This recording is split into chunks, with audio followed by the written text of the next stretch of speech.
Road মেরামতের দাবিতে রাস্তা অবরোধ করে বিক্ষোভ দেখালো এলাকার বাসিন্দারা। ঘটনাটি ঘটেছে হরিশ্চন্দ্রপুর 2 নম্বর ব্লক এলাকায় বারদুয়ারি বাদ রোড অঞ্চলে। আজ সকাল থেকে ওই এলাকায় বাস দিয়ে অবরোধ তৈরি করে বিক্ষোভ দেখাতে শুরু করেন স্থানীয় বাসিন্দারা। তাদের দাবি, হরিশ্চন্দ্রপুর 2 নম্বর ব্লকের কাছে এই বারদুয়ারি বাঁধে 2017 সালের বন্যায় ব্যাপকভাবে ক্ষতি হয়েছিল। এই বাঁধ কেটে গিয়েছিল, তারপর মাটি বোঝাই করে সেই বাঁধ মেরামত করা হলেও পরি অংশ পিচ ঢালাই করে সংস্কার করা হয়নি। আর এর ফলে লাগাতার বৃষ্টিতে বাঁধের উপরের অংশ চলাচলের অনুপযুক্ত হয়ে পড়েছে। বিগত সপ্তাহে বেশ কয়েকদিন পরপর এই এলাকায় বেশ কয়েকটি যাত্রীবাহী গাড়ি উল্টে একাধিক যাত্রী জখম হয়েছেন। এই নিয়ে বারবার ব্লক প্রশাসন থেকে জেলাকে অভিযোগ করেও কোনো লাভ হয়নি বলে দাবি স্থানীয় বাসিন্দাদের। আজ সকাল থেকে এই রাস্তা মেরামত করার জন্য তারা এই বাদ রোড অবরোধ করেন। এর ফলে ওই রাস্তায় যান চলাচল বন্ধ হয়ে যায়। তাই অবিলম্বে এই বাদ রোড সংস্কার করা না হলে তারাই অবরোধ তুলবেন না। এদিকে ঘটনার খবর পেয়ে এলাকায় ছুটে যায় হরিশ্চন্দ্রপুর থানার বিশাল পুলিশ বাহিনী। পুলিশ আধিকারিকরা অবরোধকারীদের সঙ্গে দীর্ঘক্ষণ আলোচনা করেন, তারপরে অবরোধ প্রত্যাহার করা হয়। প্রসঙ্গে হরিশ্চন্দ্রপুর 2 নম্বর ব্লকের বিডিও তাপস পাল জানান, এই রাস্তা নিয়ে ইতিমধ্যে জেলায় আলোচনা হয়েছে, অবিলম্বে সমস্যার সমাধান করা হবে। এলাকার মমস্য রোগী এবং ছাত্রদের উদ্দেশ্যে আমাদের অবরোধ চলছে চলবে।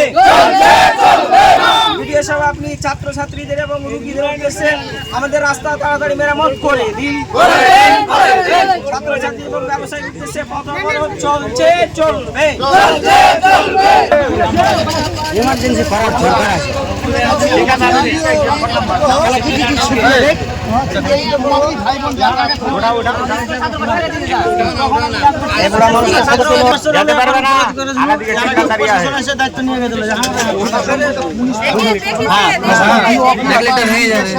কাউকে টেন্ডার দিয়েছে।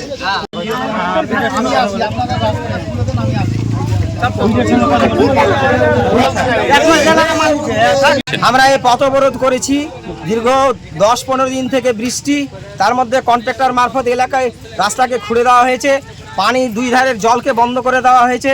এই বন্ধ করে দেওয়ার কারণে সাধারণ মানুষ, রুগী, রিক্সাওয়ালা, টোটোওয়ালা, ছাত্র ছাত্রী সবার অসুবিধা হচ্ছে।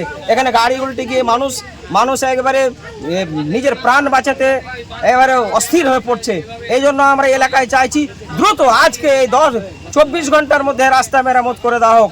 এটা বিডিও সাহেব আরও যারা আছেন তাদের কাছে আমরা এইটা দাবি করছি যে আমাদের দ্রুত এই রাস্তা আমাদের মেরামত করে দেওয়া হোক। যতক্ষণ না মেরামত করা হবে আমরা এই পথ অবরোধ আমরা তুলে নিব না। এই জন্য আমাদের আজকের এই পথ অবরোধ বলেছি। হ্যাঁ, কোনো গুরুত্ব দিচ্ছে না এলাকার নেতা নেত্রী, এই প্রশাসন কেউ গুরুত্ব দিচ্ছে না।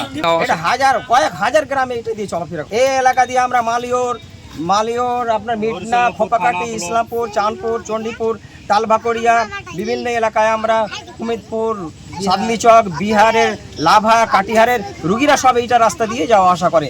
এলাকার প্রচুর রুগী কাটিহারে যায় এই রাস্তা দিয়েই। খবরটা আমি আইসি সাহেবের মাধ্যমে শুনলাম। তো এই ব্যাপারে আমাদের গতকালকে মহানন্দা ভবনে অলরেডি মিটিং হয়েছে। সেখানে ফুলহারের ভাঙন এবং এই সার্ফেস এরিয়া মানে ম্যানগ্রোভের সার্ফেস এরিয়ার উপরে রাস্তা নিয়েও কথা হচ্ছে। এই কাজে টেন্ডার এবং ওয়ার্ক অর্ডার সমস্ত কিছু হয়ে আছে, কমপ্লিট কাজ শুরু হয়েছে। প্যাচ ওয়ার্কটা এখন করে নিচ্ছে, বর্ষার পরে পার্মানেন্ট কাজটা করবে, কারণ এখন কাজ করলে কাজের যেহেতু স্থায়িত্ব হবে।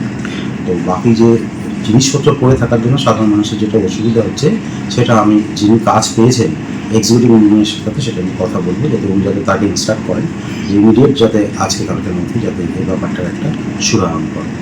তখনও কথা হয়েছে, আমি যিনি দায়িত্বপ্রাপ্ত পুলিশ অফিসার ছিলেন তার সাথে কথা হয়েছে আমার অলরেডি। তার ফোন রাখার পরেই আমি তার এক্সিকিউটিভ ইঞ্জিনিয়ারকে সেই ব্যাপারে কথা বলে নিয়েছি। উনি হয়তো অলরেডি ইনস্ট্রাক্ট করে দিয়েছেন, তাও আমি আরেকবার এটাকে ফলো আপ করে দিয়েছি। অনেক অসুবিধা, কয়েকদিন ধরে খুলে রেখেছে, রাস্তাঘাট করছে না, বন্ধ হয়ে গেছে। গাড়ি ঘোড়া আমরা চালাই, আসা যাওয়াতে কয়েকটা অ্যাক্সিডেন্টও হলো, তার জন্য কাজ হয় না। তার জন্য আজকে আমরা পথ অবরোধ করেছি, যাওয়া যাচ্ছে না, অ্যাক্সিডেন্টও হচ্ছে। ওটা হচ্ছে হরিশ্চন্দ্রপুর রেলগেটের পাশে যে জায়গাটা বারদুয়ারি, মোটামুটি 10 থেকে 15 দিন থেকে যায়, 10 থেকে 15 দিন থেকে এইভাবে চলছিল। অ্যাক্সিডেন্ট হতে যাচ্ছে, কিছুই করছে না, না প্রশাসন করছে না, ভিডিও করছে না, কোনো ডিএম এসছে না, কোনো নেতা মুখে এসছে না, কোনো লোকজন এসছে এখানে। শুধু এরকম যাওয়া আসা হচ্ছে, লোক অ্যাক্সিডেন্ট হচ্ছে, কালকে হলো, পরশু হলো, ডেলি হতে আছে। পথ অবরোধ করেছি, এখানে যাওয়া আসার খুব সমস্যা হচ্ছে। আমরা এখান থেকে যেতে পারছি না, কেউ স্কুলের ছাত্রছাত্রী যেতে পারছে না। কালকে এখানে 3টে টোটো উল্টে গেছিলো, দিয়ে 2-3 জন জখম হয়ে হসপিটালে গেছে। ঠিক আছে, রুগীর জন্য প্রবলেম হচ্ছে, এখানে লোকাল, এখানে পাশে স্কুল, পাশে ব্লক, তা কেউ কিছু বলছে না। এখানে আমরা বারবার বলেছি, কেউ শুনছে না। জায়গা হলো খন্তাবাদ, বারদুয়ারি রেলগেট।